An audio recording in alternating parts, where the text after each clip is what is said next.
Good evening everyone. तो जैसा कि आप सभी को पता है, हम यहाँ पे ले रहे हैं ऑनलाइन क्लासेस। किस क्लास के लिए? तो वो है 10th क्लास के लिए। किस सब्जेक्ट की? तो वो है मैथ की, जिसमें आपने अपना 8th चैप्टर यानी कि त्रिकोणमिति खत्म कर लिया था। और उसके बाद जो आज पिछली क्लास में आपने अपना चैप्टर पढ़ा था, वो थोड़ा सा वृत्त के बारे में पढ़ा होगा। और आज जो हम पढ़ने वाले हैं वो भी हम वृत्त के बारे में ही पढ़ेंगे। कुछ क्वेश्चन हम आज सॉल्व करेंगे, लेकिन उससे पहले देखते हैं कि आपको वृत्त के बारे में कितनी नॉलेज है। ठीक है, मतलब कितना आपको याद रहा जो भी आपको पिछली क्लास में पढ़ाया था। सबसे पहले ये एक वृत्त है। ये तो वृत्त सभी ने देखा होगा कैसा होता है ना। तो अगर इस वृत्त में आपको मैं पूछूं कि ये क्या है, इसको हम क्या बोलते हैं, बिल्कुल मतलब सिंपल सा बेसिक सा क्वेश्चन है। केंद्र। मैम केंद्र। ठीक है, ये इसका केंद्र है, ये इसका सेंटर है। अच्छा सभी, ये यहाँ पर सभी हिंदी मीडियम वाले हैं ना? बताओ। Yes ma'am. Yes ma'am. ठीक है, चलो तो ये केंद्र हो गया। और केंद्र से वृत्त के इधर तक जो रेखा जाती है उसको क्या बोलते हैं? त्रिज्या। चलो अब एक और सवाल अगर मैं आपको पूछूं, ये जो वृत्त की आउटलाइन कह लो इसको, ये जो देखो नीले रंग का जो भी ये आपको दिख रहा है, इसको क्या बोलते हैं? परिधि। परिधि। बिल्कुल, तो इसको याद रखना है बिल्कुल कि इसको हम कहते हैं परिधि। इसको आप ऐसे भाई आउटलाइन है, सिंपल सी बात, आप ऐसा बोल सकते हो इसको। ठीक है, ये क्या है? वृत्त की आउटलाइन है, जिसको हम परिधि कह सकते हैं या कहते हैं इसको परिधि। कुछ भी जैसे आपको बोलना हो तो, क्योंकि वृत्त के पास ना भुजा है ना कुछ है। अगर तो हमारे पास वर्ग होता तो हम उसको भुजाएं कहते हैं, है ना। त्रिभुज होता तो उसकी भी भुजाएं होती हैं, लेकिन वृत्त की भुजा नहीं, इसलिए हम इसको जो है वो परिधि कहेंगे, जो ये इसकी आउटलाइन होती है। सेंटर हो गया बेटा, इसकी हम बात कर रहे हैं, इसको हम कहते हैं परिधि। अगर कोई है इंग्लिश मीडियम में तो इसको हम कहते हैं सरकमफ्रेंस। चलो आगे बढ़ते हैं। ये क्या है? जीवा। इसका नाम लिख रखा था। ठीक है, ये है जीवा। तो इसी से अगर मैं आपको एक सवाल पूछूं, एक वृत्त में कितनी जीवाएं होती हैं? अनेक। अनेक। वृत्त में कुल जीवाएं, ठीक है, तो हम कहेंगे, बिल्कुल आपने ठीक कहा, अनेक कह लो या फिर अनंत। अनंत का मतलब देखो, क्योंकि अब हम मैथ की भाषा मतलब मैथ पढ़ रहे हैं ना, तो गणित की भाषा हमने ज्यादातर यूज करनी है, क्योंकि अनेक आ गया हिंदी का शब्द। लेकिन अगर आपको वही चीज मैथ में बोलनी है तो आप बोलोगे अनंत। ठीक है, अनंत मतलब जिसकी कोई गिनती नहीं है। अनेक और अनंत एक ही बात है। अनंत है मतलब जिसका कोई अंत नहीं है। तो जब भी आपको ऐसा लगे कि यहाँ पर मुझे शब्द यूज करना है अनेक का, तो आप वहां पे अनंत लिख दोगे। हाँ, इनफाइनेटिव इसको हम बोल सकते हैं, क्योंकि आप इंग्लिश में आंसर कर रहे हो ना, इसलिए मैंने पूछा इंग्लिश मीडियम के बच्चे भी हैं क्या यहाँ पर? Yes ma'am. आपकी क्लास इसलिए कट हो रही है शायद क्योंकि ऐप अपडेटेड ना हो, ऐसा हो सकता है। क्रोम को भी चेक करो, गूगल मीट को भी चेक करो, अगर दोनों अपडेटेड हैं तब तो ठीक चलेगा। और अगर इंटरनेट कम है, नेट आपका कम है, तो भी ये दिक्कत आ सकती है। ठीक है, या फिर अगर आपकी जो नेटवर्क वीक है तब भी ये दिक्कत आती है। तो फिर ऐप देख लो दोनों, एक बार क्रोम भी देख लो और एक बार गूगल मीट भी देख लो, अपडेटेड है पूरा कि नहीं। ठीक है, तो फिर बताओ, इंग्लिश मीडियम वाले इसको इंग्लिश में क्या बोलते हैं? जीवा को इंग्लिश में क्या बोलते हैं?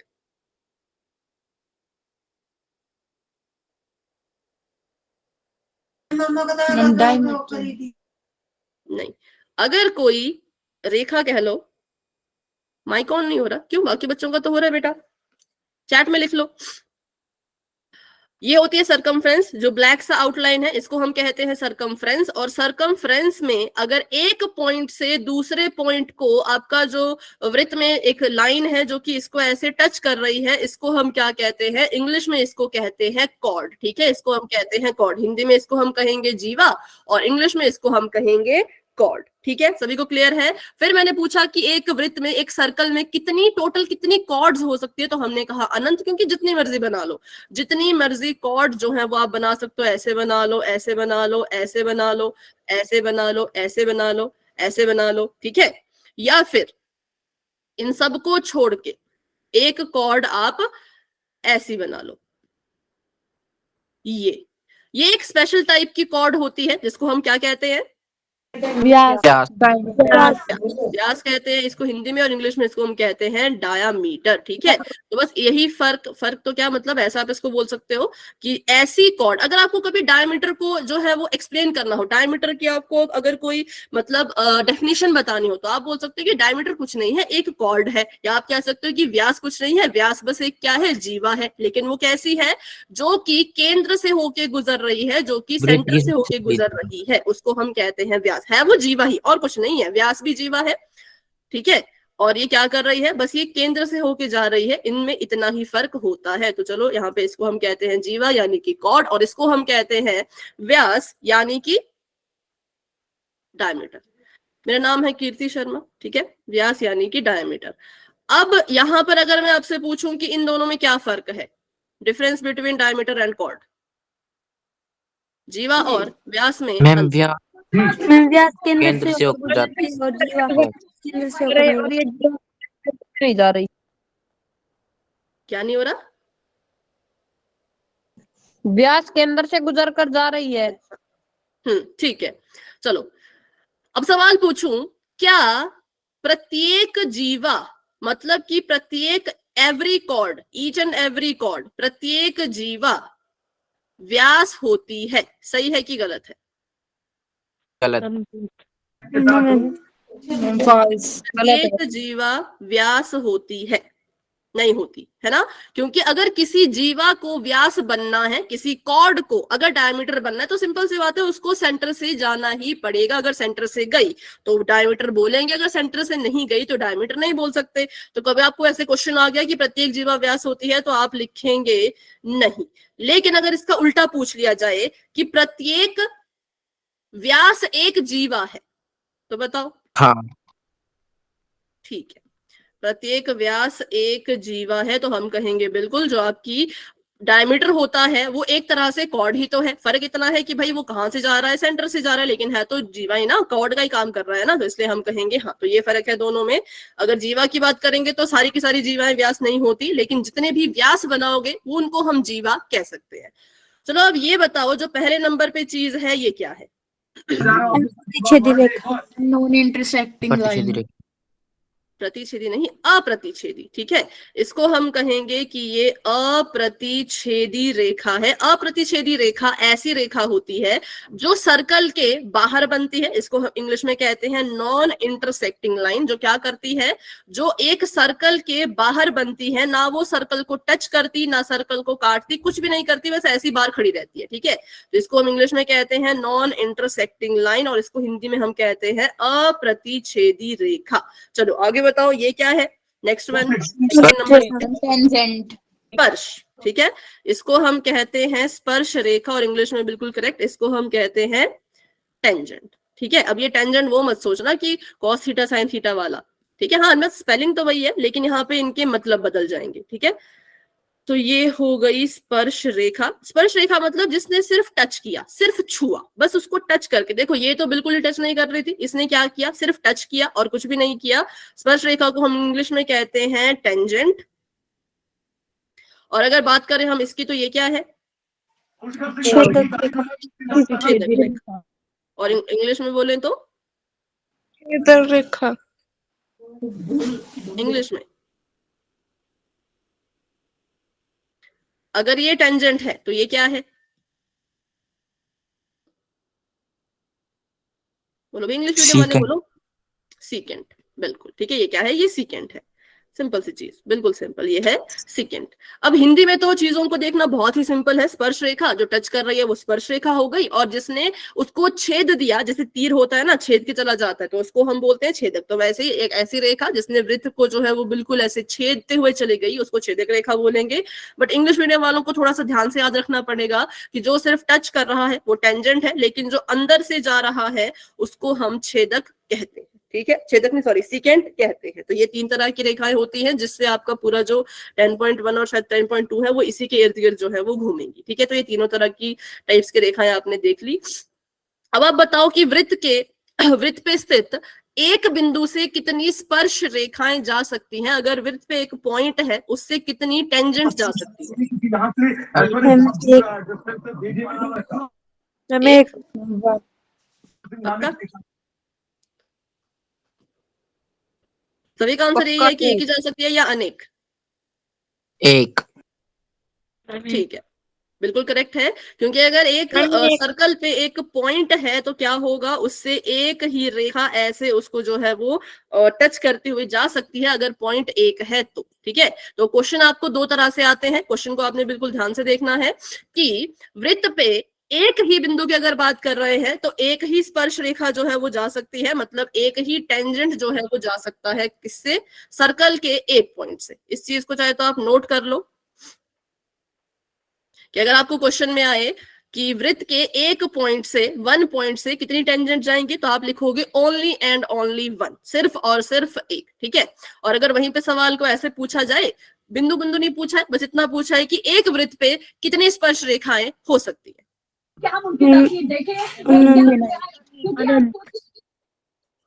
ठीक है, कितनी हो सकती है अनंत, या फिर इसको अगर हम कहें तो इनफाइनाइट। कितनी हो सकती है, अनंत हो सकती है, इनफाइनाइट जो है वो स्पर्श रेखाएं हो सकती है। ठीक है, अगर क्या बोला जाए कि वृत्त पे कितनी है तो हम बोलेंगे अनेक है, बहुत सारी है, अनंत है। लेकिन अगर एक बिंदु पे पूछा जाए तो एक बिंदु पर एक ही स्पर्श रेखा जा सकती है। चलो, ये रहा इसका एग्जाम्पल। यहाँ पे देखो एक बिंदु था, है ना, और एक बिंदु से एक ही जा रही है। लेकिन जब पूरे वृत्त की बात कर ली तो हम वृत्त पे जितने मर्जी बिंदु बनाओ, हम इनको क्या फर्क पड़ता है, ये वृत्त है, इस पे जितने मर्जी बिंदु बना दो। यहाँ पे एक बिंदु बना दिया तो यहाँ से भी आपकी जो है वो स्पर्श रेखा चली जाएगी, यहाँ से भी स्पर्श रेखा चली जाएगी, यहाँ से भी, यहाँ से भी। तो बिंदु की परिधि पे, सरकमफ्रेंस पे आप जितने मर्जी पॉइंट्स लगा सकते हैं। वृत्त के सरकमफ्रेंस पे, सर्कल की सरकमफ्रेंस पे आप इनफाइनाइट पॉइंट बना सकते हो। इसलिए हम कहेंगे कि इनफाइनाइट टेंजेंट, इनफाइनाइट स्पर्श रेखा, अनंत स्पर्श रेखा यहाँ से गुजर सकती है। आगे बढ़ते हैं, एक वृत्त की कितनी समांतर स्पर्श रेखाएं होती हैं? अगर हम बात करें पैरेलल की तो कितनी टेंजेंट है जो एक दूसरे के पैरेलल हो सकती है? दो। एक चले जाएगी ऐसे, ठीक है, एक पॉइंट पर, और दूसरी ऐसे इसी से टच होती हुई ऐसे। ठीक है, ये तो बस ये क्वेश्चन क्योंकि आते हैं, ये जो आपको यहाँ पे क्वेश्चन लिख रखे हैं सारे क्वेश्चन पेपर में आते हैं, इसलिए इनको बिल्कुल ध्यान से जो है आपने देखना है कि स्पर्श रेखा की बात करें तो अगर पैरेलल की बात कर रहे हैं तो दो, ठीक है, और अगर बोला जाए कि कितनी स्पर्श रेखाएं ऐसी पूछी जाए तो फिर अनगिनत या अनंत। 2a क्यों लिख रहे हो भाई? चलो तो आगे बढ़ते हैं। अब हम बात करते हैं थ्योरम 10.1 की, जो कि आपने पहले भी पढ़ी होगी, और अब इसको दोबारा से पढ़ लेते हैं। वृत्त के किसी बिंदु पर स्पर्श रेखा है और उसकी स्पर्श रेखा से स्पर्श बिंदु से जाने वाली त्रिज्या पर लंब होती है। पहले तो मुझे बताओ कि अगर ये एक वृत्त है तो वृत्त का, रुको पहले वृत्त बनाते हैं, ठीक है, फिर आप मुझे बताना।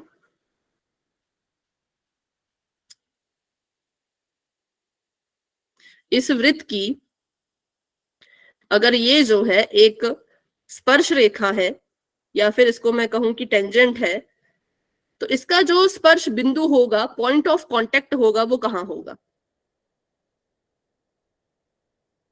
केंद्र के सामने। केंद्र के सामने? क्यों? केंद्र तो यहां है।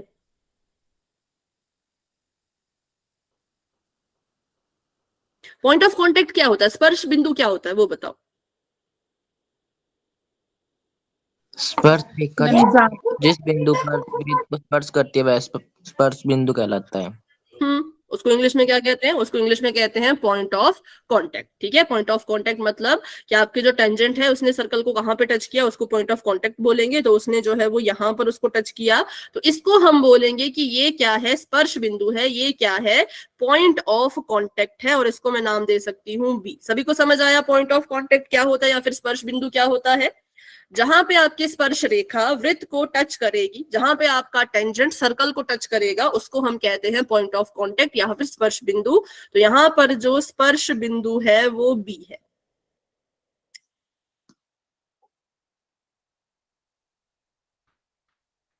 और इंग्लिश में इसको बोलें तो पॉइंट ऑफ, क्योंकि आपको क्वेश्चन भी आता है ये, अगर आप देखिए अपनी 10.1 में पॉइंट ऑफ कांटेक्ट का स्पर्श बिंदु का एक क्वेश्चन भी आपको आता है। ठीक है, चलो तो अब आपने पॉइंट ऑफ कांटेक्ट समझ लिया। त्रिज्या सभी को पता है, त्रिज्या मतलब रेडियस। सभी को त्रिज्या का पता है, रेडियस का पता है, सभी को स्पर्श रेखा का पता है, सभी को स्पर्श बिंदु का पता भी चल चुका है। तो आगे बढ़ते हैं और इसको फिर से मैं यहाँ पे अगर आकृति बनाऊं तो ये कहना क्या चाह रहे हैं वो देखो। ये कह रहे हैं कि वृत्त के किसी बिंदु पर स्पर्श रेखा से किसी बिंदु पे जो स्पर्श रेखा है उसके स्पर्श बिंदु से जो त्रिज्या जाएगी वो उस स्पर्श रेखा पर लंब होगी। देखो इतना कुछ इसमें बोला है, पर ध्यान से इसको सुनना, एक एक करके मैं समझाऊंगी।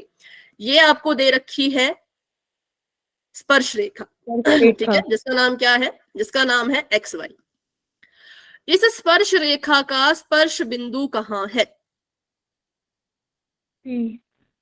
मैम ठीक है, तो रुक जाओ।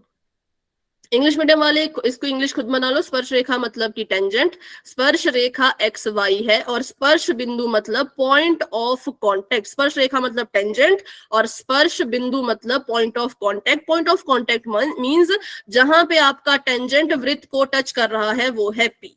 अब ये कह रहे हैं कि स्पर्श बिंदु से होकर के जो त्रिज्या जाएगी वृत्त की, अब हम सभी को पता है वृत्त की जो त्रिज्या होती है वो कहां तक जाती है, वो जाती है सिर्फ सेंटर तक, है ना। त्रिज्या वही तो होता है, रेडियस जो आधी होती है, ठीक है।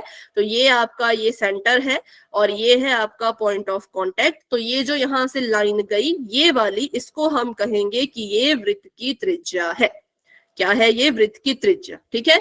तो ये त्रिज्या क्या कर रही है? ये त्रिज्या इस स्पर्श रेखा पर लंब है। लंब मतलब परपेंडिकुलर। लंब है तो कितने डिग्री का कोण बनाएगी? 90 डिग्री का। तो ये चीज आपने बस याद रखनी है, ये आपकी थ्योरम है। ये थ्योरम क्या होती है? थ्योरम होती है ऐसी चीजें जो ऑलरेडी प्रूव्ड होती हैं। जैसे इन्होंने बोला है कि वृत्त के किसी बिंदु पर स्पर्श रेखा स्पर्श बिंदु से जाने वाली त्रिज्या पर लंब होती है, ऐसा इन्होंने लिखा है। तो शायद तो गलत तो नहीं लिखा, मुझे तो गलत लग रहा है। ये होगी ना इस पे आपकी क्या कहते हैं, लंब, ठीक है। तो ये पहले से प्रूव्ड है, इसको प्रूव करने की जरूरत नहीं है आपको। ये चीज जो बोली है आपने इसका इस्तेमाल करके क्वेश्चन सॉल्व करने हैं। इस थ्योरम का इस्तेमाल करके आपने क्या करना होता है? क्वेश्चन जो है वो सॉल्व करने होते हैं। तो ये आपने बस ध्यान रखना है कि कौन किसके लंब या फिर कौन किसके परपेंडिकुलर। एक बार मुझे चेक करने दो, मुझे लग रहा है ये थोड़ा सा जो ये थ्योरम लिखी है उसमें शब्दों का कुछ हेर फेर लग रहा है मुझे। बाकी आप भी देखो बुक में।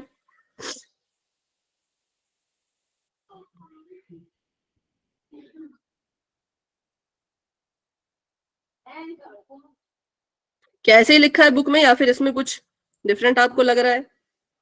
सही लिखा है। टेंजेंट ये ma'am circle is perpendicular to the radius, ठीक है। तो जो ये टेंजेंट है, जो ये की स्पर्श रेखा है, ये परपेंडिकुलर है किस पर? इस त्रिज्या पर, ठीक है। मतलब ये बना रहा है 90 डिग्री का कोण। कौन? X Y. किस पर? पी क्यू पर। बताओ अभी क्लियर हुआ? तो ये आपको फिल इन द ब्लैंक्स में भी आ सकता है कि कौन किसके परपेंडिकुलर है। तो आप कहोगे जो स्पर्श रेखा है वो लंब बना रहा है किस पर? त्रिज्या पर, ठीक है। तो चलिए अभी इसको हम यूज करते हैं क्वेश्चन सॉल्व करने के लिए। तो क्वेश्चन आप सभी, अच्छा और एक और चीज आपने इंपॉर्टेंट है जो यहाँ पे आपको लिखा भी है, ये देखो ये उल्टा लिख दिया। टेंजेंट मतलब पी वाई भी कह सकते हो, एक्स वाई भी कह सकते हो। ये क्या कर रहा है? ये कोण बना रहा है किस पर? ओपी पर। कितने डिग्री का? 90 डिग्री का। या आप ऐसे लिख सकते हो कि P Y is perpendicular to OP. P Y लंब है ओपी पर, या फिर एक्स वाई लंब है ओपी पर, ठीक है। अब इसका यूज करेंगे हम अपने क्वेश्चन को सॉल्व करने के लिए। तो क्योंकि आपने ये क्वेश्चंस पहले भी अपनी क्लास में किए होंगे, तो मैं चाहती हूँ इस वाले क्वेश्चन को आप खुद से ट्राई करो, एटलीस्ट इसकी फिगर बना दो, ठीक है। मैं क्वेश्चन पढ़ लेती हूँ, आपने इसकी फिगर बनानी है। 5 सेंटीमीटर वाले त्रिज्या 5 सेंटीमीटर त्रिज्या वाला एक वृत्त है। वृत्त की त्रिज्या है 5 सेंटीमीटर। उसका जो बिंदु P पर स्पर्श रेखा है, उसका जो बिंदु P है उस पर स्पर्श रेखा है। PQ केंद्र O से जाने वाली एक रेखा से बिंदु Q पर इस प्रकार मिलती है कि OQ 12 सेंटीमीटर है। तो PQ का मान ज्ञात करो, ठीक है। OPQ नाम का कुछ यहाँ पे बनेगा, उसको आपने अच्छे से बना के और मुझे अपनी नोटबुक दिखानी है। मतलब कि कैमरा ऑन करके आपने मुझे बताना है कि आपने इसकी आकृति कैसी बनाई।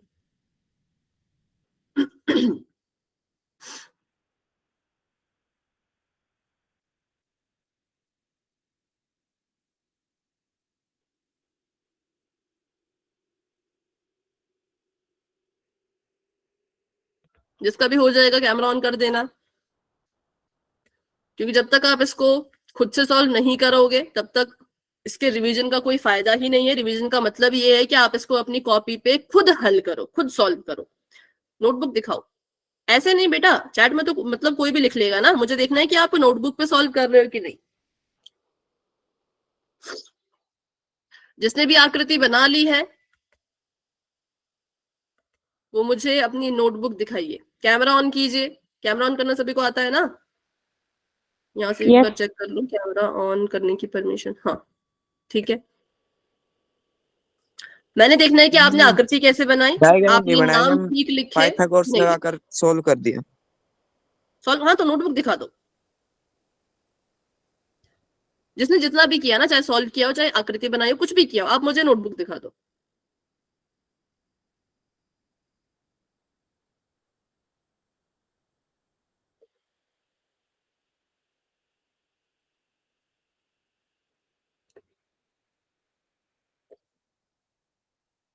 दिखा रहे हैं कोई नोटबुक या फिर नहीं?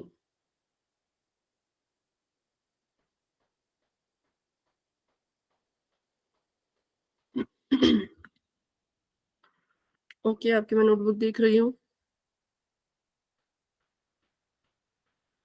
ओपी क्वेश्चन देखना पड़ेगा इसके लिए फिर से। ठीक है आपका ओपी ठीक है। उसके बाद क्यू कहां पे लिखा है आपने? ठीक है करेक्ट है। ओके रचना शर्मा जी के नाम से जो है आपका भी करेक्ट है और कृष्ण कुमार जी के नाम से जो थे आपका भी करेक्ट है। अब बाकी बच्चे कोई अपनी नोटबुक दिखाना चाहते हैं तो फटाफट से दिखाओ। ओके ओपी क्यू ठीक है, आपने इसको आगे सॉल्व कर लिया, वेरी गुड। और कोई नोटबुक दिखाना चाहते हैं? नहीं है कोई? हाँ रामपाल यादव जी के नाम से जो आपका देख लिया बेटा मैंने, आपका भी करेक्ट है। चलिए तो जो नोटबुक दिखाना चाहते हैं फटाफट से कैमरा ऑन कीजिए। आशीष जी के नाम से जो है आपका मैं देख रही हूँ, बट कैमरा ऑफ है शायद। हाँ अभी ऑन हुआ। क्योंकि पेपर में अगर ये क्वेश्चन आएगा तो फिगर के भी नंबर हैं, इसलिए मैं देख रही हूँ कि फिगर में कोई गड़बड़ तो नहीं कर रहा। बट क्लियर नहीं दिख रहा। आशीष चौधरी जी के नाम से जो है कैमरे को थोड़ा आगे पीछे करने की कोशिश करो।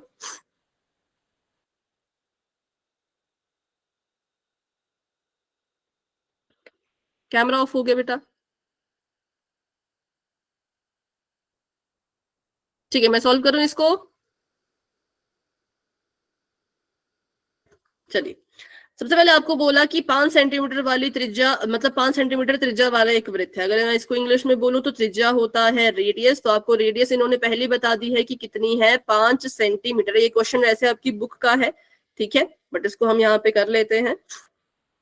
तो ये एक मैंने बना दिया है सर्कल, और सर्कल में जो है वो मुझे रेडियस दे रखी थी। अब मेरी मर्जी है कि मैं रेडियस कहाँ को बनाऊं। मैं रेडियस ऐसे भी बना सकती हूँ, ऐसे भी बना सकती हूँ, ऐसे भी बना सकती थी, मेरी मर्जी थी ना। लेकिन क्वेश्चन के हिसाब से हमने रेडियस त्रिज्या बनानी है, तो क्वेश्चन को और अच्छे से पढ़ना पड़ेगा कि 5 सेंटीमीटर त्रिज्या है, चलो ठीक है मान लिया, लेकिन कहाँ बनानी, किस तरफ को बनानी, वो क्वेश्चन पढ़ के समझ आएगा। वृत्त के बिंदु P पर स्पर्श रेखा PQ है, तो पहले तो वृत्त पे कहीं बिंदु लेना पड़ेगा P। तो बहुत से बच्चों ने यहाँ लिया था, तो चलो यहीं पे हम लेते हैं, इसको हमने नाम दे दिया P का। अब ये बिंदु P जो है, इसके बारे में आपको कहा गया है कि ये जो बिंदु P है, ये O से जाने वाली एक रेखा से बिंदु Q तक इस प्रकार जा रहा है। अच्छा पहले तो P से एक रेखा गई ऐसी, ठीक है, P से एक रेखा गई यहां तक जिसका नाम है PQ। क्योंकि आपको PQ बोला है तो आपने यहां पर PQ लिख दिया। और O तो हमें पता ही है, ज्यादातर हम O किसको मानते हैं, केंद्र को, तो इसको हमने O मान लिया, ठीक है। और हमने फिर इनको मिलाना है। त्रिज्या अब हम कहाँ को बनाएंगे, तो नीचे को। पहले मैंने कहा था कि त्रिज्या कहीं को भी बना सकते थे ना, लेकिन क्वेश्चन को हमने जब पढ़ा तो पता चला कि त्रिज्या O से P तक ही बनेगी, और इसको भी हमने ऐसे आपस में जोड़ दिया। तो एक तरह से ये हमारा त्रिभुज बन गया। सबसे पहले तो आपने यहाँ पे पाइथागोरस क्यों लगाई, क्या सोच के लगाई, मुझे वो जानना है। बाकी बातें बाद में। क्योंकि मैम त्रिज्या स्पर्श रेखा पर लंब है और ये 90 डिग्री कोण बना रही है। बिल्कुल, वेरी गुड। क्योंकि जो थ्योरम थी उसका हमने यहाँ पे इस्तेमाल किया कि भाई जो आपकी ये स्पर्श रेखा है, जो ये स्पर्श रेखा जा रही है, ये त्रिज्या पर 90 डिग्री का कोण बनाती है। तो आपको ये मेंशन करना पड़ेगा कि हमने थ्योरम का इस्तेमाल करके पहले तो ये पता कर लिया था कि ये जो त्रिभुज है ये एक समकोण त्रिभुज है। अगर मान लो ये थ्योरम होती ही नहीं, ऐसी कोई थ्योरम होती ही नहीं, तो हम इस क्वेश्चन को सॉल्व नहीं कर पाते, क्योंकि इसमें 90 डिग्री का जो कोण है वो हमारी सबसे ज्यादा हेल्प कर रहा है। ठीक है, अब इसकी वैल्यू भर देते हैं। आपको पहले ही बोल दिया था त्रिज्या 5 सेंटीमीटर है, तो आपने यहाँ पे 5 सेंटीमीटर लिख दिया। फिर आपको बोला था कि जो OQ है, ठीक है, वो 12 सेंटीमीटर है, तो हमने इसको 12 सेंटीमीटर लिख दिया। और आपको बोला था कि आप PQ ज्ञात करो, तो अब हमको पता ही है, बिल्कुल सिंपल सी बात है कि ये राइट एंगल ट्राइंगल है, ये समकोण त्रिभुज है। समकोण त्रिभुज की अगर तीसरी भुजा निकालनी है तो 8th चैप्टर में आपने बहुत अच्छे से सीखा था कि पाइथागोरस का हम इस्तेमाल करते हैं। ठीक है, तो यहाँ पे लिख लेते हैं पाइथागोरस थ्योरम, कर्ण का स्क्वायर। मैं शॉर्टकट में लिख रही हूँ, क मतलब कर्ण, इंग्लिश में इसको बोलेंगे हम हाइपोटेन्यूज। हाँ, जिसने निकाल लिया ठीक है।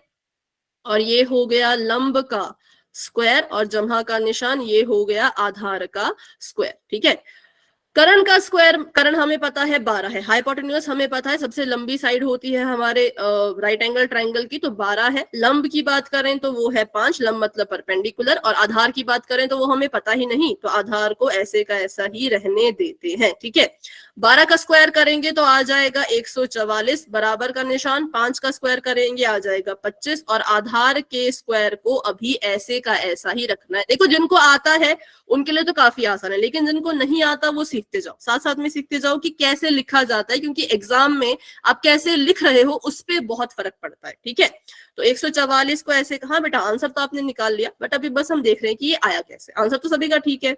अब हमने क्योंकि आधार का स्क्वायर निकालना है तो इसको अकेला छोड़ो, इसके साथ जो 25 है उसको उठा के कहाँ भेजेंगे, इसके 144 के पास, तो वहां जाके ये माइनस का हो जाएगा। 144 में से 25 माइनस करो तो जैसा आप बोल रहे हो 119 ही आएगा, और ये आ गया आधार का स्क्वायर। लेकिन हमें आधार के स्क्वायर की वैल्यू थोड़ी चाहिए, हमें तो आधार की वैल्यू चाहिए ना। तो हम क्या करेंगे, आधार को अकेला छोड़ेंगे। अब इस पॉइंट पे क्या होता है, जिन बच्चों को पता है वेरी गुड, लेकिन जिनको नहीं पता वो अच्छे से देखो कि होता क्या है, ये रूट आता कहां से है। बिल्कुल सिंपल सी बात है, यहाँ पे आधार का स्क्वायर हो रहा था, मतलब कि वर्ग हो रहा था। इंग्लिश में बोले तो स्क्वायर, हिंदी में बोले तो वर्ग। ठीक है, और हमें पता है अगर कोई चीज बराबर है कि उस तरफ जाती है, इस तरफ जाए चाहे उस तरफ जाए, अगर कोई चीज बराबर है को क्रॉस करती है तो उसका उल्टा करते हैं। जैसे कि ये 25 था, 25 यहाँ पे जमा का था, बराबर के उस पार गया तो माइनस का हो गया। ठीक है, अगर यहाँ पे माइनस का 25 होता और ये बराबर के इस तरफ आता तो ये जमा का हो जाता, मतलब उल्टा हो जाता है। तो वैसे ही यहाँ पर अगर वर्ग हो रहा है, स्क्वायर हो रहा है, और ये बराबर के उस तरफ इसको अगर हम भेजेंगे तो स्क्वायर रूट होगा, इसलिए यहाँ पर ये वर्गमूल आता है। ठीक है, जिसको भी पहले से क्लियर था बहुत अच्छी बात है, लेकिन जिनको नहीं क्लियर था उनके लिए मैंने ये चीज फटाफट से बता दी कि कहां से ये आता है। तो इसका वर्ग उठ के वहां चला जाएगा, यहाँ पे वर्ग हो रहा तो वहां पे उल्टा होगा, वर्ग का उल्टा वर्गमूल, स्क्वायर का उल्टा स्क्वायर रूट। तो हमारे पास आधार आ गया वर्गमूल का 119, PQ आ गया रूट 119। अब इसको हम और ज्यादा सॉल्व नहीं कर सकते, क्योंकि 119 के लिए का कोई रूट होता ही नहीं, 119 का कोई रूट होता ही नहीं है। तो ये क्वेश्चन हमने कर लिया। अब ऐसा ही एक और क्वेश्चन आप मुझे करके बताना। ये तो हमने कर लिया ना अभी। अच्छा, इसका किसी को स्क्रीनशॉट लेना है तो फटाफट से ले लो, फिर हम आगे बढ़ते हैं। अगर आपने इसका स्क्रीनशॉट ले लिया है या इसको सॉल्व कर दिया है तो फटाफट से आप y लिख सकते हो।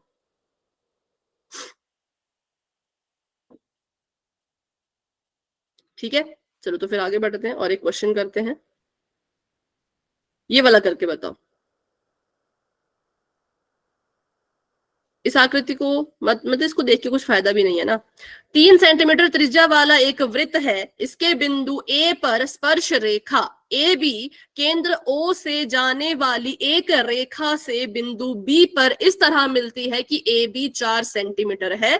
तो आपने OB की लंबाई ज्ञात करनी है। अब इसमें आपको खुद फिर से आकृति बनानी पड़ेगी, नाम अच्छे से लिखने हैं, नाम में गड़बड़ मत करना, और जिसका भी सॉल्व हो जाएगा, अब आप आकृति भी बनाओ और सॉल्व भी करो, दोनों चीजें करो। ठीक है, जिसका भी हो जाएगा फिर मुझे अपनी नोटबुक बता देना, क्योंकि ये बुक का क्वेश्चन नहीं है। तो इसको आराम से कर लो।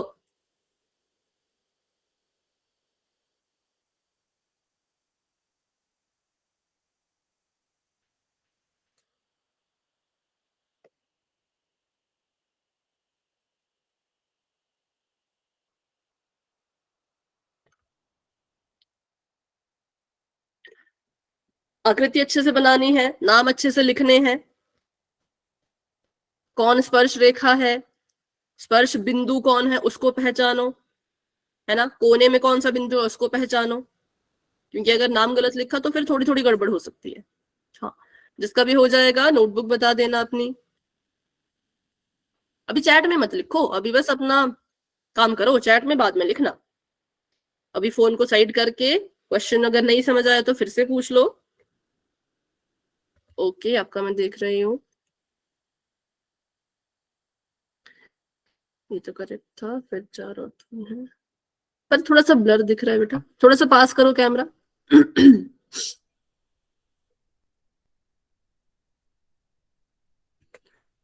ओके, रचना शर्मा जी के नाम से जो आपका मैं देख रही हूँ, देखो ये तो आपने ठीक किया, लेकिन आपने एक चीज यहाँ पे गलत की जिससे आपके नंबर कट सकते हैं, कि आपने करण का स्क्वायर लिखा है ना, उधर वर्गमूल भी लगाओ, वो स्टेप मत भूलो, ठीक है, उस स्टेप को बिल्कुल मत भूलो, वो वर्गमूल लगाना जरूरी है।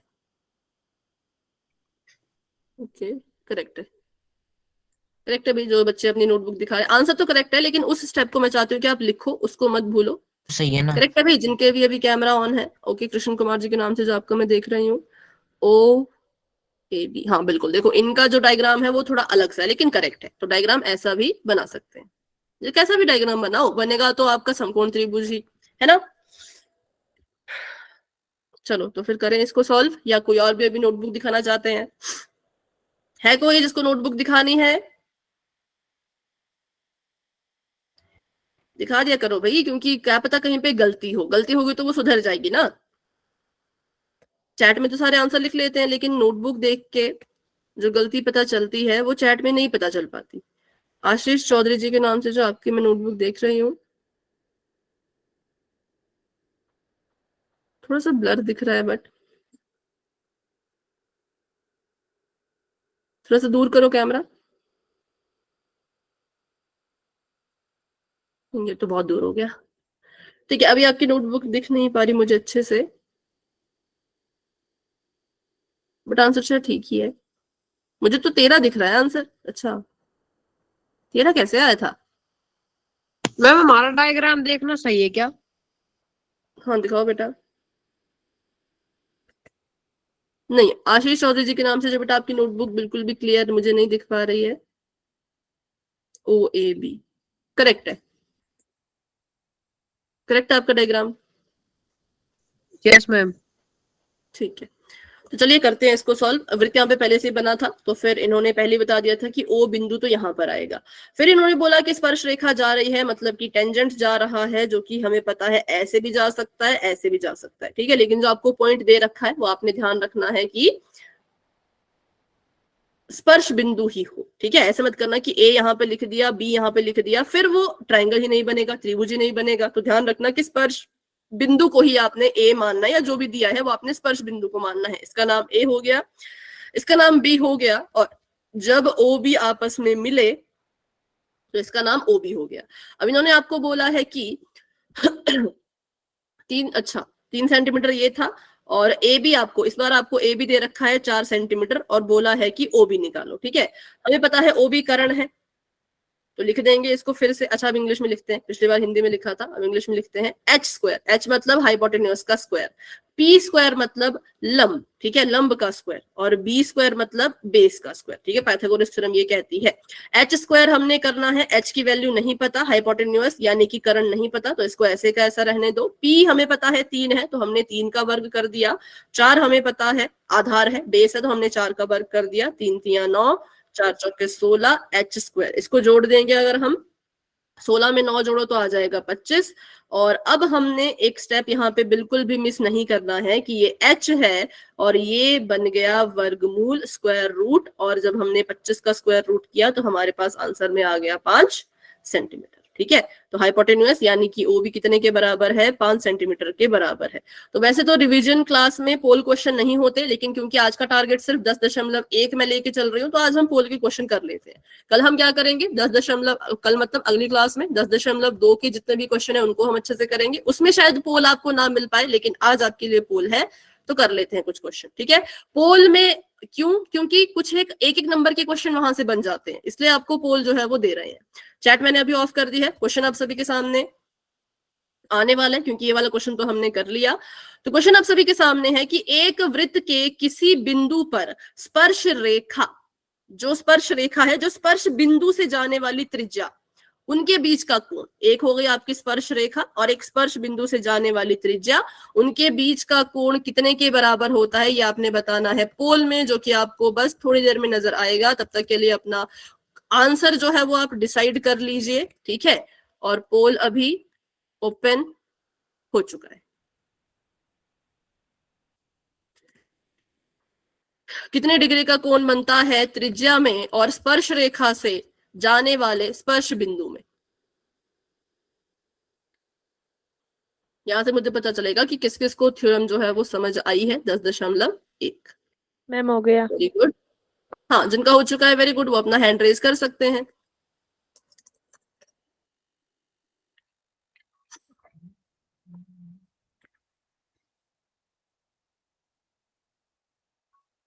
देखो क्लास में हमारे पास पूरे 35 बच्चे हैं। 35 में से 14 बच्चों ने आंसर दे दिए हैं। Very good. क्वेश्चन इंग्लिश में भी है, हिंदी में भी है। The tangent at any point of a circle makes an angle to the radius through the point of contact. Point of contact से रेडियस को कितने डिग्री का एंगल बनता है वो आपने बताना है।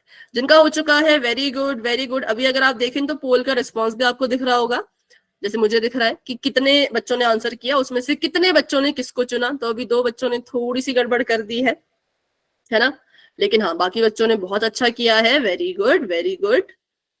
देखो सभी कोशिश करो। पोल का क्वेश्चन मतलब आपका रिवीजन, कि आपको कितना समझ आया। अगर आप अपना आंसर नहीं दोगे तो मुझे कैसे पता चलेगा, है ना। तो इसलिए सभी आंसर करो भाई फटाफट से। 40 पे मैं पोल को एंड कर दूंगी, क्योंकि 30 सेकंड भी नहीं है, मतलब 30 सेकंड भी बहुत बड़ा समय है इसका आंसर देने के लिए। ये तो 10 सेकंड का क्वेश्चन था। तो जैसे ही 7:40 होते हैं मैं पोल को एंड करना स्टार्ट कर दूंगी। और अभी भी 10 बच्चे हैं जिन्होंने आंसर नहीं किया है, तो फटाफट से आंसर कर लीजिए। जिसने पोल में आंसर कर दिया हैंड रेज करो, क्योंकि जिसका हैंड डाउन है मुझे लगेगा उसने आंसर नहीं किया है, क्योंकि मैं अभी नाम लेने वाली हूं जिसने आंसर नहीं किया है। सोनू जी के नाम से जो है, मुकेश कुमार जी के नाम से जो है, शर्मिला जी के नाम से जो है, पूनम शर्मा जी के नाम से जो है, अंक जो है पोल में आंसर करो। अगर आंसर कर दिया तो हैंड रेज करो। राम जी के नाम से जो है, मानवी वर्मा जी के नाम से जो है, सविता जी के नाम से जो है, ऋषभ जानगित जी के नाम से जो है, कृष्ण कुमार जी के नाम से जो है, नेहा यादव जी के नाम से, मोहित मोरवल जी के नाम से, अशोक यादव जी के नाम से, भूपेश जी के नाम से, राहुल कुमार जी के नाम से और संदीप जी के नाम से। इन बच्चों ने अगर पोल में आंसर कर दिया है तो हैंड रेज कीजिए, अगर आंसर नहीं किया है तो आंसर कीजिए। ठीक है, अभी मैं कर रही हूँ 10 सेकंड्स का वेट। ओके बेटा, फिर आगे बढ़ते हैं। 10 क्या 5 सेकंड का वेट कर रही हूँ पोल को एंड करने के लिए। 5 4 3 2 1। तो अभी के लिए पोल हो चुका है एंड, और इसका रिजल्ट आपको दिख रहा होगा पोल सेक्शन में। आंसर आप दे सकते हो चैट बॉक्स में। अगर मैं इसका आंसर देखूं पोल रिजल्ट में, तो 4 बच्चों ने थोड़ा सा गलत किया है, और जितने भी बच्चों ने पोल में आंसर नहीं किया अभी के लिए उनका भी गलत ही मान के चलेंगे, ठीक है। क्योंकि पोल में आंसर दोगे सही तभी तो आपको करेक्ट बोलेंगे। बिल्कुल करेक्ट है भाई, 90 डिग्री। क्योंकि इन्होंने बोला था एक वृत्त है, उसका एक स्पर्श बिंदु है कहीं, मान लो यहाँ पे बना दिया मैंने, यहाँ पे मैंने एक टेंजेंट बना दी, यहाँ पे मैंने एक स्पर्श रेखा बना दी।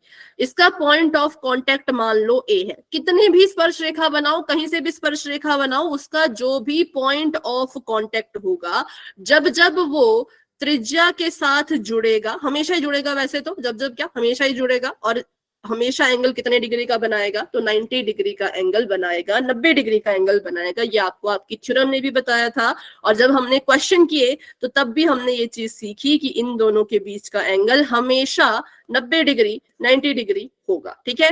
तो चलिए करते हैं एक और क्वेश्चन, उसको भी पोल में करेंगे। तो अभी के लिए चैट को मैंने कर दिया है फिर से ऑफ, और आने वाला है आपके लिए एक और क्वेश्चन। तो ये उसी तरह का क्वेश्चन है जैसे आपने किया था पाइथागोरस का यूज करते हुए, ठीक है। 6 सेंटीमीटर त्रिज्या वाला एक वृत्त है, उस वृत्त के बिंदु P पर स्पर्श रेखा है, और PQ है उसका नाम पूरा। अगर आप उसको आगे आगे को बढ़ाओगे, स्पर्श रेखा का नाम PQ है। केंद्र O से जाने वाली एक रेखा से बिंदु Q इस तरह से मिलता है कि OQ 10 सेंटीमीटर के बराबर है। तो आपने पहले तो इसकी बनानी है फिगर, और फिगर बनाने के बाद आपने इसको करना है सॉल्व, और सॉल्व करने के बाद जो भी आंसर आएगा, जैसा भी आंसर आएगा, वो आपने पोल में जाके देना है। जिसका भी आंसर आ जाएगा वो हैंड रेज कर देना पोल में आंसर देने के बाद, ठीक है।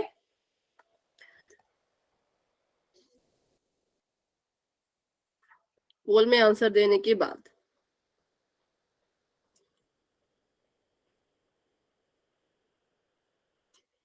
पहले पोल में आंसर दो ना, उसके बाद हैंड रेज करो। पहले आराम से सॉल्व करो, जल्दी तो मुझे किसी बात की नहीं है, आपको भी जल्दी करने की कोई जरूरत नहीं है। आराम से सोच समझ के, क्योंकि पोल में होता है किसने जल्दी किया, किसी को इससे मतलब नहीं मैम। ओके, पर किसने सही किया उससे सभी को मतलब होता है, ठीक है। आप चाहे जल्दी करो पर गलत करो, कोई फायदा नहीं। आराम से करो पर सही करो तो अच्छी बात है ना। चलिए, वेरी गुड वेरी गुड, बहुत से बच्चे सॉल्व कर रहे हैं। हो गया मैम। ओके, पोल में दे दिया तो फिर हाथ के निशान को दबा दो, हैंड रेज कर दो, ठीक है। हाँ बिल्कुल बिल्कुल, हैंड रेज करोगे ना तभी मुझे पता चलेगा कि अच्छा इस बच्चे ने आंसर कर दिया। लेकिन हैंड रेज नहीं करोगे तो लगेगा शायद अभी नहीं किया, और झूठ कोई नहीं बोलेगा। ईमानदारी से, बिल्कुल ईमानदारी से हैंड रेज करना है, ठीक है। आई एम चलो। मैम। ओके बेटा,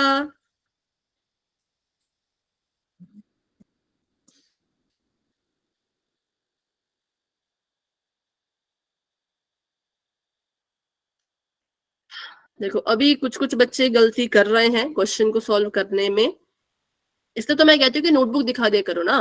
पहले आप प्रैक्टिस करो, फिर नोटबुक दिखाओ, क्योंकि वहां पे कोई गलती होगी तो मैं आपको बता दूंगी यहाँ पे आपने गलत किया है। लेकिन नोटबुक ही नहीं दिखाओगे तो कैसे चलेगा, ठीक है।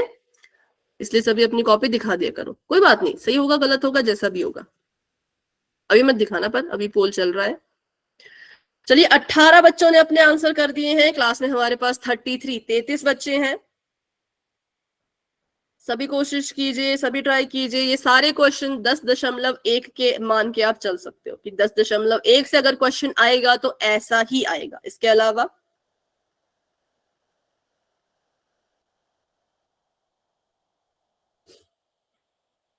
वैसे क्वेश्चन आएंगे ना कि कितनी स्पर्श रेखा होती है, कितनी छेदक रेखाएं हो सकती हैं, कितनी अप्रतिच्छेदी रेखाएं हो सकती है किसी वृत्त पर, वैसे वैसे क्वेश्चन आ सकते हैं एक एक नंबर में। 21 बच्चों ने आंसर कर दिया है, वेरी गुड। और बाकी बच्चे भी कोशिश कीजिए, कम से कम 30 बच्चों का आंसर तो आना चाहिए, कम से कम 30, ज्यादा से ज्यादा तो आना चाहिए 35 बच्चों का, बट कम से कम 30 बच्चे तो आंसर करो।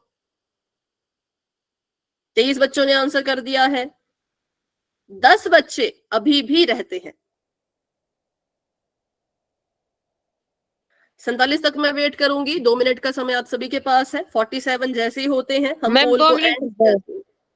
हाँ 2 मिनट बेटा, बिल्कुल मैं 2 मिनट रुकी हूँ, ठीक है।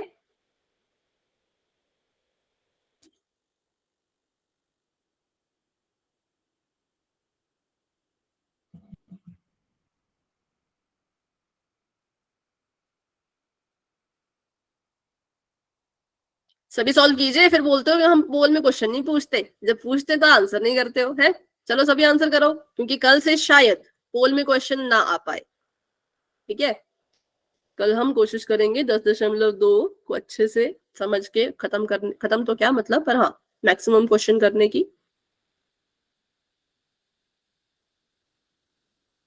कल मतलब अगली क्लास।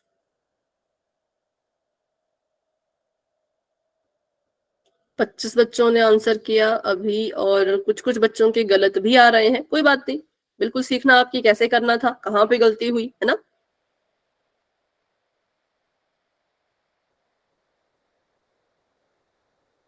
जिसने आंसर कर दिया हैंड रेज कर लो।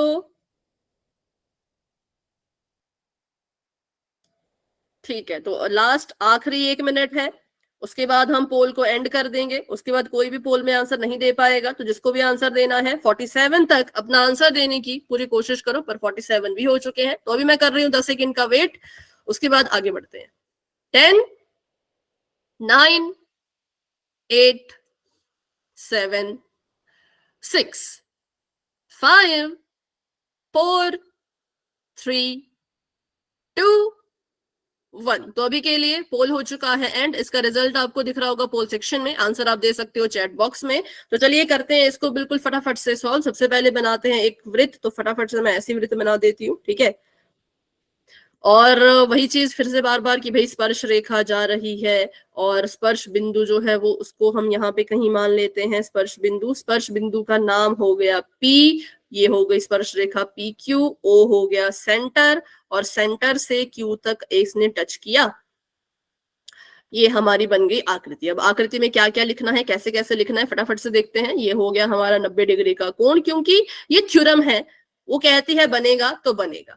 सिर्फ एक ही बार लिखो भाई, इतने सारे आंसर मत लिखो चैट में, सिर्फ एक बार लिखो अपना आंसर, एक बार लिखो, मुझे दिख जाएगा। PQ आपको दे रखा है 6 के बराबर, OQ आपको दे रखा है 10 के बराबर। आपने अच्छा OP था वो PQ नहीं था, PO आपको दे रखा है 6 के बराबर और OQ आपको दे रखा है 10 के बराबर। आपने PQ निकालना है तो फटाफट से निकालते हैं। लग जाएगी इसमें भी पाइथागोरस, जो कि कहती है कि कर्ण का स्क्वायर, कर्ण का वर्ग बराबर होता है लंब का वर्ग जमा आधार के वर्ग के, ठीक है। तो कर्ण हमें पता है हाइपोटेन्यूस 10 के बराबर, तो 10 का स्क्वायर लिख दिया। लंब हमें पता है 6 दे रखा है तो भाई 6 का स्क्वायर लिख दिया। आधार निकालना है, बेस निकालना है, तो इसको ऐसे का ऐसा रहने दो। 10 का स्क्वायर करेंगे 10 10 से 100 होता है, 6 का स्क्वायर करेंगे 6 6 के 36 और आधार का स्क्वायर रह जाएगा ऐसे का ऐसा। और 100 के पास 36 को भेजोगे तो वहां पर ये माइनस का हो जाएगा, आधार का स्क्वायर रह गया ऐसे का ऐसा। 100 में से 36 को माइनस करो। कुछ बच्चे माइनस में भी गड़बड़ करते हैं जब बात आती है 0 0 की। तो अगर मैं आपको माइनस करके दिखा दूं, दिखाना नहीं चाहिए वैसे, पर चलो देख लो फटाफट से। कुछ बच्चे क्या करते हैं, 0 में से 6 गए तो इसको 6 ही लिख देते हैं। ये बिल्कुल मत करना, ये बहुत ही मतलब बच्चों वाली गलती है। यहाँ पे हसल आएगी 10, ये बन जाएगा 4, यहाँ पर बच जाएगा 9, 9 में से 3 गए 6 और 1 हो गया खत्म। तो ये आया 64। अब जिसको भी सीखना होगा कि 64 कैसे आया तो फिर मुझसे पूछ लेना, तो फिर मैं बिल्कुल एक्सप्लेन कर दूंगी, ठीक है। आधार को छोड़ेंगे ऐसे का ऐसा, आधार का वर्ग हो रहा था तो 64 का हो जाएगा वर्गमूल। और 64 का वर्गमूल हम सभी को पता है 8 होता है, क्योंकि 8 को 8 से गुणा करने पे 64 आता है, 8 8 64, ठीक है। 8 8 जा 64। तो इसलिए ऑप्शन नंबर बी जो है वो बिल्कुल करेक्ट आंसर है। Option number B is the right answer, ठीक है। तो इस क्वेश्चन में किसी को कोई डाउट, क्योंकि 6-7 बच्चों का गलत था। जिन बच्चों का गलत था उन सभी को समझ आ गया कैसे इसको करना था सॉल्व। तो चलो फिर अभी आपकी हम बुक के क्वेश्चन देख लेते हैं थोड़े से।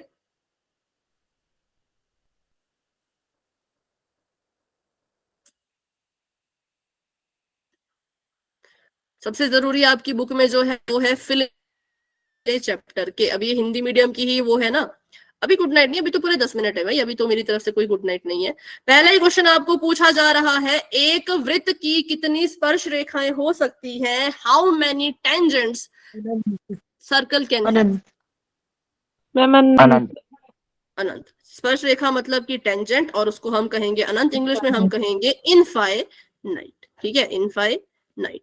उसके बाद क्वेश्चन आपको पूछा है कि फिल इन द ब्लैंक्स, ये आपको पक्का आएंगे 10th चैप्टर से, यही है जो एक एक मार्क्स में आएगा, इसके अलावा और ज्यादा कुछ है नहीं आने के लिए। तो इनको बिल्कुल अच्छे से रट्टा नहीं मारना है, समझो कि क्या बोला है, आपको सारे कंसेप्ट क्लियर है तो आप इनको अच्छे से कर सकते हो विद रीजन, रट्टा मारने की जरूरत ही नहीं है।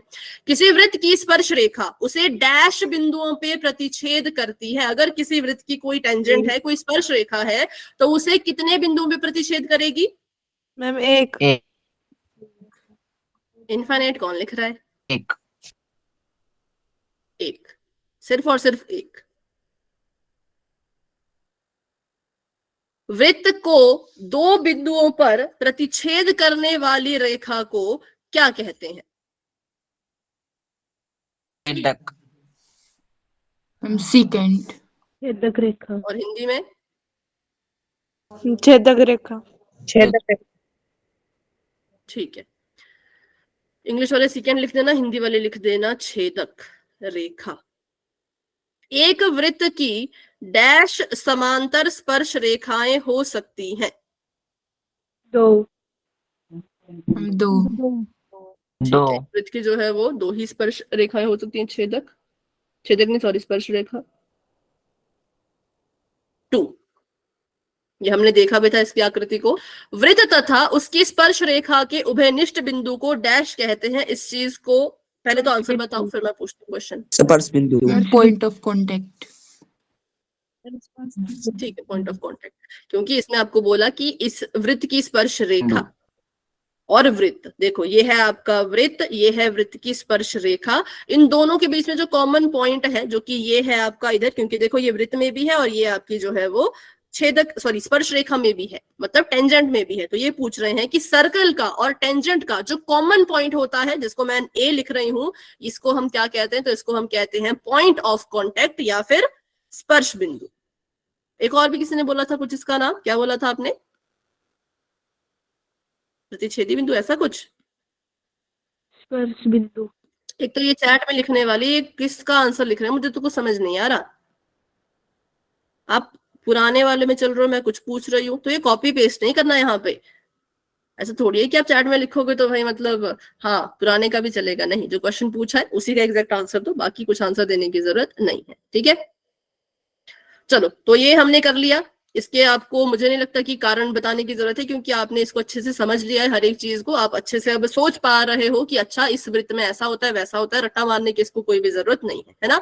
आगे अगर बात करें तो ये वाले क्वेश्चन हमने कर लिए थे। ये वाला क्वेश्चन जो है वो हमने अभी अभी किया अपने इसी चैप्टर को जब हमने सीखा। तो क्वेश्चन नंबर 3 का आंसर आया था 119 वर्गमूल 119 सेंटीमीटर। ये बताओ फोर्थ क्वेश्चन, एक वृत्त खींचिए और एक दी गई रेखा के समांतर ऐसी 2 रेखा खींचिए कि उनमें से एक स्पर्श रेखा हो और दूसरी छेदक रेखा हो। फटाफट से इसकी आकृति कॉपी पे बना के दिखाओ। पहले कह रहे हैं एक वृत्त खींचो, वृत्त बना दो, फिर कह रहे हैं कि ऐसी 2 रेखाएं खींचो, नंबर 1 वो एक दूसरे के पैरेलल हो, एक दूसरे के समांतर हो, नंबर 2 उनमें से एक टेंजेंट हो दूसरी सिकेंट हो, उनमें से एक स्पर्श रेखा हो दूसरी छेदक रेखा हो। तो बिल्कुल फटाफट से ये आकृति मुझे अपनी कॉपी पे बना के बताओ बिना कहीं देखे, खुद से। बहुत सिंपल है, वृत्त में 2 रेखाएं समांतर हो बट उनमें से एक छेदक होनी चाहिए और दूसरी होनी चाहिए आपकी क्या कहते हैं उसको, स्पर्श रेखा।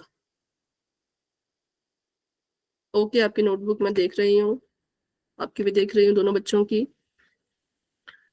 हाँ, जो फर्स्ट है वो भी ठीक है, सेकंड वाला दोनों ठीक है, दोनों की करेक्ट है बिल्कुल। हाँ, दूर जितनी मर्जी हो सकती हैं, पास भी जितनी मर्जी हो सकती हैं, है ना।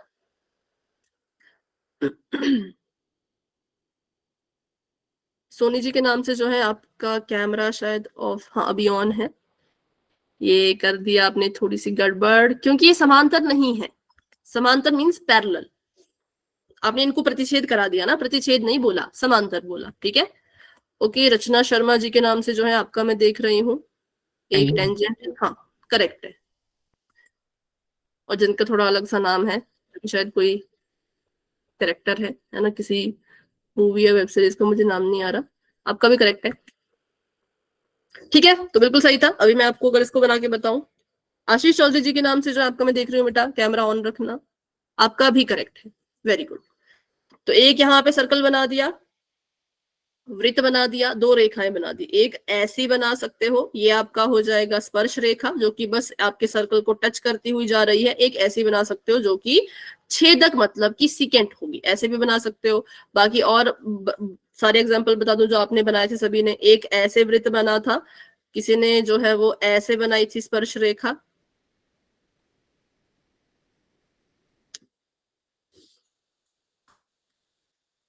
और ऐसे बना दी थी छेदक, तो ये भी ठीक है। अब ऐसे भी बना सकते हो, ये स्पर्श रेखा और ये छेदक, मतलब बस समांतर होनी चाहिए, बाकी जहां मर्जी बनाओ। छेदक मतलब 2 पॉइंट्स को टच करती हुई जा रही हो, और आपकी स्पर्श रेखा मतलब जो कि बस टच करती हुई जा रही हो, काटती हुई नहीं जा रही हो। तो बिल्कुल करेक्ट इसके आंसर थे। बाकी ये जो बाकी की चीजें बचती हैं, ये सारी चीजें हम करेंगे अब अपनी अगली क्लास में, क्योंकि 10.2 बहुत इंपॉर्टेंट है। बहुत से क्वेश्चन मुझे लगता है इसमें से आपको शायद नहीं भी आते हो, है ना। तो इनको हम अच्छे से डिस्कस करेंगे अपनी अगली क्लास में। बाकी अभी के लिए एक चीज देख लेते हैं कि आपको जो पेपर में क्वेश्चन आए थे वो कैसे आए थे, वो एक बार थोड़ा सा, क्योंकि टाइम है अभी हमारे पास, अभी पूरे 4 मिनट है, तो 4 मिनट में थोड़ा सा क्वेश्चन तो देख ही लोगे। जैसे कि ये क्वेश्चन आपको आया था, ये शायद 10.2 का है ऊपर वाला क्वेश्चन, और ये क्वेश्चन देखो तो ये है आपका 10.1 का, ये वाला जो अभी आपने किया ना ऐसे ऐसे वाला, वो ये क्वेश्चन है, और ये पेपर में आया है, फाइनल पेपर में, कब? 2016 में, ठीक है। उसके बाद अगर देखें तो ये क्वेश्चन शायद 10.2 के हो सकते हैं। 10.1 की बात करें तो ये वाला भी मुझे लग रहा है शायद उसी का है, उसी तरह से इसको सॉल्व कर सकते हैं, ठीक है। तो ऐसे क्वेश्चन पेपर में आते हैं, इसलिए इनको अच्छे से किया करो, ठीक है। और नहीं समझ आता तो पूछा करो, क्योंकि अभी नहीं पूछोगे तो फिर कब पूछोगे, ठीक है। तो चलिए अभी के लिए क्लास को इतना रखते हैं। आज की क्लास को लेकर के किसी बच्चे के मन में कोई भी डाउट है, कोई भी क्वेश्चन है, तो क्लास में रुक के आप दोबारा से मुझसे पूछ सकते हो। लेकिन अगर आपको सब कुछ समझ आ गया, कोई भी डाउट मन में नहीं है, तो आप क्लास को लेफ्ट कर सकते हो। Good night and bye bye. मिलते हैं अपनी अगली क्लास में, जो कि अब होगी वीरवार।